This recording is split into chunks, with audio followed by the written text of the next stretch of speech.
Haleluya, shalom dan salam bahagia buat kita semua. Kita jumpa lagi di TV Pantai Kosta dengan tema 9 sifat orang sabar. Kata sabar dalam bahasa Ibrani adalah arekab. Arekab itu berarti lambat marah, lambat murka, yang berarti sabar. Sedangkan dalam bahasa Yunani itu disebut makrotumeo. Makrotumeo itu berarti semangat yang kuat menghadapi apapun juga. Tidak mudah kecil hati. Selanjutnya, bertekun dalam kesabaran. Orang yang tekun berani menanggung penderitaan, sanggup mengatasi berbagai jenis masalah, lembut hati dan tidak suka membalas, serta panjang sabar dan lambat emosi, lambat murka dan lambat marah. Itulah makrotumeo.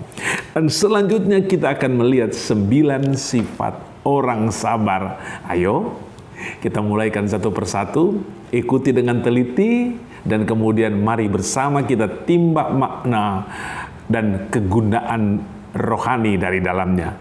Nomor 1, besar pengertiannya. Orang yang sabar adalah orang yang besar pengertiannya.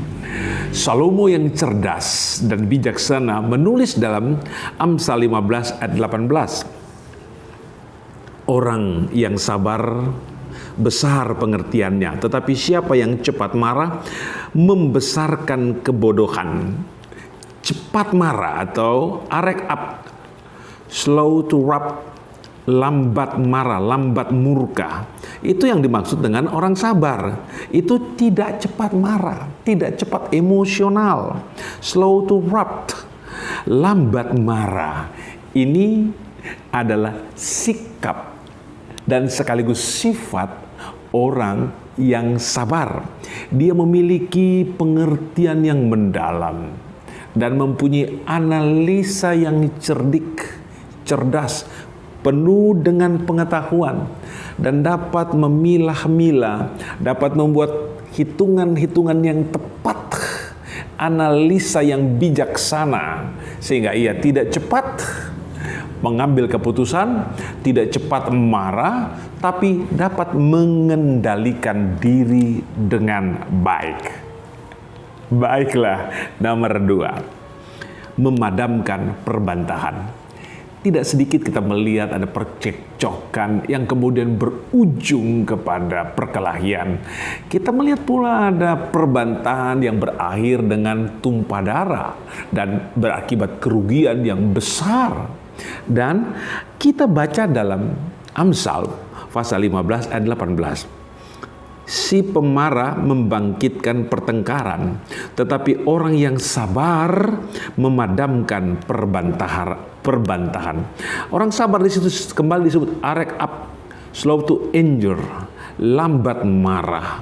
Dia dapat memanage kemarahan, memanage otak, pikiran, perasaan, dan kemauannya, dan juga dapat mengatur hati dengan baik, sehingga semua tindakannya itu tertata, semua tutur katanya teratur, semuanya terukur, dan itu dapat memadamkan perbantahan.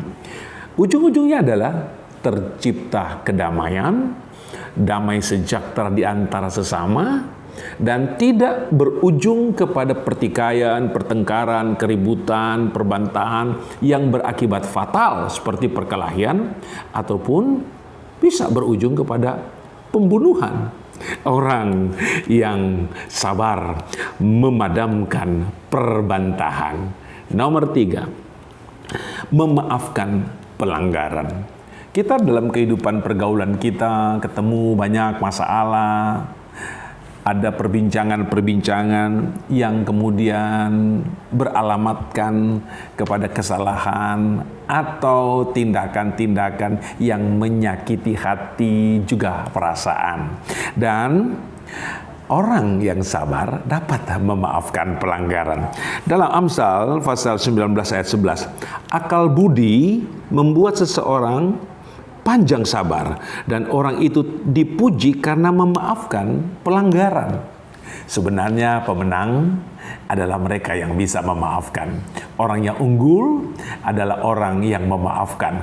Orang yang mulia dan orang yang hebat adalah orang yang memaafkan dan juga mengampuni. Dan di sini dikatakan bahwa ada orang yang memaafkan pelanggaran. Justru orang-orang yang seperti inilah yang berpikiran hebat dan berhati mulia dan berkarakter unggul. Nah, saya baca kembali. Akal budi membuat seseorang panjang sabar. Jadi orang yang berakal budi memiliki pemikiran yang cerah, memiliki pemikiran cerdik dan panjang, yang baik. Nah, orang-orang seperti ini akan penuh dengan kelembutan hati untuk bisa memaafkan. Jadilah orang sabar, karena orang sabar itu adalah orang yang terdahulu, maju lebih dulu, unggul lebih dulu, menjadi yang utama dan menjadi yang terpuji. Nomor 4, rela menderita. Banyak orang ingin lebih unggul, lebih mau senang, lebih mau ada pada posisi atas dan tidak mau menderita. Maunya senang-senang saja, happy-happy saja. Tapi salah satu karakter dan sifat daripada orang yang sabar, rela menderita. Di dalam 1 Korintus 4 ayat 11, 12, dan 13 dicatat, sampai pada saat ini kami lapar, haus, telanjang, dipukul, dan hidup menggembara. Kami melakukan pekerjaan tangan yang berat. Kalau kami dimaki, kami memberkati. Kalau kami dianiaya, kami sabar. Kalau kami difitnah, kami tetap menjawab dengan ramah. Kami telah menjadi sama dengan sampah dunia, sama dengan kotoran dari segala sesuatu sampai pada saat ini. Kalimat penting yang saya mau angkat di sini ialah, kalau kami dianiaya, kami sabar. Suatu sifat dan keteladanan yang luar biasa. Sanggupkah seseorang di zaman kini, di masa ini, teraniaya tapi kemudian sabar? Sulit sekali kita mendapatkan orang yang seperti ini. Tapi zaman dulu para rasul bisa. Juga di zaman sekarang banyak orang yang terkena intimidasi, teror, perlakuan tidak adil, dianiaya, tetapi sabar. Inilah keunggulan Kristen, inilah kemuliaan anak-anak Tuhan. Inilah sebenarnya sifat dasar yang harus melekat kepada semua orang Kristen, pengikut-pengikut Kristus, menjadi orang-orang yang sabar dalam keadaan apapun juga. Dimaki tapi tetap memberkati, difitnah tapi tetap menjawab dengan sabar. Dan Rasul Paulus mengalami hal ini. Banyak hamba-hamba Tuhan dan umat-umat Tuhan mengalami hal-hal ini. Justru di situasi seperti ini, pembelaan Tuhan akan terjadi kepada umat-umat Tuhan. Haleluya. Kita lengkapi dengan 2 Korintus 1 ayat 6. Jika kami menderita, hal itu menjadi penghiburan dan keselamatan kamu. Jika kami dihibur, maka hal itu adalah untuk penghiburan kamu, sehingga kamu beroleh kekuatan untuk dengan sabar menderita kesengsaraan yang sama seperti yang kami derita juga. Label orang Kristen memang sejak awal adalah menderita. Dan itu merupakan hal yang penting bagi kekristenan. Yesus menderita, orang Kristen menderita, para rasul, guru-guru kita yang mengajar kita di dalam firman Tuhan telah sabar, dan begitu sabar kita juga harus sabar. Dalam Alkitab Wahyu 2 ayat 3, dan engkau tetap sabar dan menderita oleh karena namaku, dan engkau tidak mengenal lelah. Itu yang harus menjadi karakteristik orang-orang Kristen. Nomor 5, penuh kasih. Orang yang sabar itu penuh dengan kasih. Jangan membalas kebencian dengan kebencian, kemarahan dengan kemarahan, fitnah dibalas dengan fitnah, kejahatan dibalas dengan kejahatan. Tetapi tanggapi semua itu dengan kasih. Orang yang sabar adalah orang yang penuh dengan kasih. 1 Korintus 13 ayat 4. Kasih itu sabar. Kasih itu murah hati. Ia tidak cemburu, ia tidak memegahkan diri, dan tidak sombong. Sabar adalah salah satu buah dari Roh Kudus. Haleluya. Dan orang yang mengasihi itu pasti sabar. Orang sabar adalah orang istimewa. Orang sabar itu disayang oleh Tuhan dan tangannya selalu terbuka untuk memberi jika ada, dan tangannya selalu terulur untuk menolong jika orang lain butuh pertolongan. Haleluya.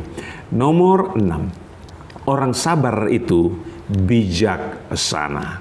Haleluya.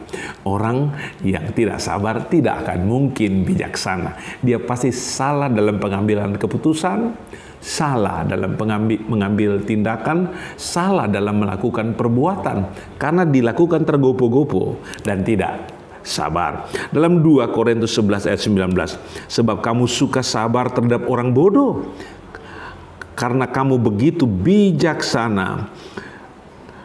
Karena kamu sabar jika orang memperhambakan kamu, jika orang menghisap kamu, jika orang menguasai kamu, jika orang berlaku angkuh terhadap kamu, jika orang menampar kamu.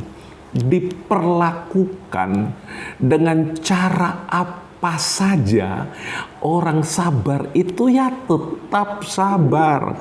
Bahkan di sini ditampar tetap sabar, diperlakukan secara angkuh tetap sabar, orang ingin menguasai tetap sabar, orang menghisap tetap sabar, orang memperhambakan tetap sabar. Orang sabar disayang, dicintai, dan dikasihi oleh Tuhan. Puji Tuhan. Nomor 7. Orang sabar itu selalu membantu. Yang memiliki hati yang murah, pikiran yang murah, dan tangan yang murah, dan selalu ingin menolong. Yang pasti ia tidak dapat menahan diri untuk tidak membantu orang. Yang jelas, ia tidak kikir. Apa yang ada padanya, ia dapat bagi untuk orang lain. Apa yang ia miliki, ia sanggup untuk memberi bagi orang lain. Ia tidak merasa puas dan dia tidak merasa enak kalau ia tidak membantu. Dalam Efesus 4 ayat 2, hendaklah kamu selalu rendah hati, lemah lembut, dan sabar. Tunjukkanlah kasihmu dalam hal saling membantu. Ada teman kita perlu bantuan, kalau kita sanggup, ayo bantu dia. Ada saudara kita yang mengalami pergumulan, persoalan berat dalam kehidupan. Jika dia memerlukan bantuan, jangan tunggu tangannya terulur kepada kita untuk meminta bantuan. Jika kita mampu dan kita sanggup, ayo laksanakan tugas dan panggilan kita. Tugas dan panggilan kita adalah memberi dan mengasihi. Bantulah orang-orang yang memerlukan bantuan. Ada jauh lebih indah sebelum dia mengulurkan tangannya untuk memohon bantuan. Tangan kita sudah terlebih dahulu memberikan bantuan. Haleluya. Nomor 8. Orang yang sabar itu adalah orang yang tekun. Ya, tekun. Kolose 1 ayat 11. Dan kuatkan dengan segala kekuatan oleh kuasa kemuliaannya untuk menanggung segala sesuatu dengan tekun dan sabar, dan mengucap syukur dengan sukacita kepada Bapa yang melayakkan kamu untuk mendapat bagian dalam apa yang ditentukan untuk orang-orang kudus di dalam kerajaan terang. Orang yang sabar itu tekun, tekun dan detil terhadap hal-hal yang kecil. Pekerjaan yang kecil dia kerjakan dengan teliti dan dia tuntaskan, selesaikan hingga final. Orang yang tekun itu akan memperhatikan hal-hal yang detil dan mengerjakan itu secara sempurna dan memastikan semuanya bisa dijalankan dengan tepat dan juga benar. Tekun dalam bekerja, tekun dalam berusaha, tekun dalam melayani Tuhan, tekun dalam mencintai dan melayani Tuhan, tekun dalam segala sesuatu.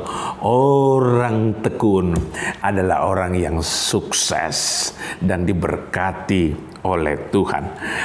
Haleluya. Dan yang paling terakhir, sabar menanti. Orang yang sabar itu adalah orang yang menunggu dengan diam dan tenang. Orang yang sabar, ia tidak gelisah dan tidak tergopoh-gopoh. Orang yang tekun itu memiliki ketelatenan dan jiwa yang penuh dengan kesabaran menanti. Di dalam Yakobus 5 ayat 7. Karena itu saudara-saudara, bersabarlah sampai kepada kedatangan Tuhan. Sesungguhnya petani menantikan hasil yang berharga dari tanahnya dan ia sabar sampai telah turun hujan musim gugur dan hujan musim semi. Kamu juga harus bersabar dan harus meneguhkan hatimu karena kedatangan Tuhan sudah dekat. Diambil contoh seorang petani menanam bibit misalnya. Itu tidak langsung tumbuh besar dan menghasilkan buah. Tetapi ada sebuah durasi waktu. Tanaman jangka pendek, tanaman jangka menengah, tanaman jangka panjang. Seorang petani, dia membersihkan tanahnya dan kemudian merawat pohonnya, kemudian menantikan buahnya, dan kemudian memetik buahnya. Jadi ada fase demi fase yang harus dijalani, dan itu harus ditunggu dengan sabar. Jika dia menanam tomat, kacang, atau cabai, tidak mungkin tanam pada hari ini, minggu depan sudah ada panen. Kalau dia tidak sabar, dia akan meninggalkan kebunnya dan tidak akan merawat tanamannya. Tentu dia tidak akan mendapatkan hasil. Apalagi tanaman jangka panjang seperti pohon zaitun, itu dibutuhkan bertahun-tahun sehingga buah zaitun itu dapat dipanen. Demikian, orang sabar adalah orang yang menanti hasilnya berapapun lamanya. Ia akan tetap menunggu sampai panen itu datang. Demikian saudara-saudara, sebagai orang-orang percaya, kita bekerja dan berusaha, kita melayani dan bekerja buat Tuhan. Seperti kita menanam bibit, lama tumbuhnya, tetapi kita akan mendapatkan upahnya, buahnya, buah kekal ketika Tuhan datang pada kali yang kedua. Itulah sebabnya kita sabar menunggu kedatangan Tuhan. Banyak orang yang tidak sabar menunggu kedatangan Tuhan. Banyak yang imannya gugur, undur dari keyakinan, pindah ke lain Tuhan, meninggalkan Tuhan, menjadi murtad. Dia kehilangan buahnya, dia kehilangan keselamatannya, dan dia tidak sampai menjemput kedatangan Tuhan pada kali yang kedua. Tapi saya dan saudara, haleluya, kita akan sabar menanti pengantin kita datang, Tuhan kita datang pada kali yang kedua untuk kita dijemput olehnya menjadi pengantin surga, dan kita masuk dalam kerajaan mulia, kerajaan kekal selama-lamanya. Tetaplah sabar. Orang sabar disayang dan diberkati oleh Tuhan. Tuhan Yesus memberkati. Haleluya. Amin. Ya api Pantekosta heranlah, ya api Pantekosta heranlah.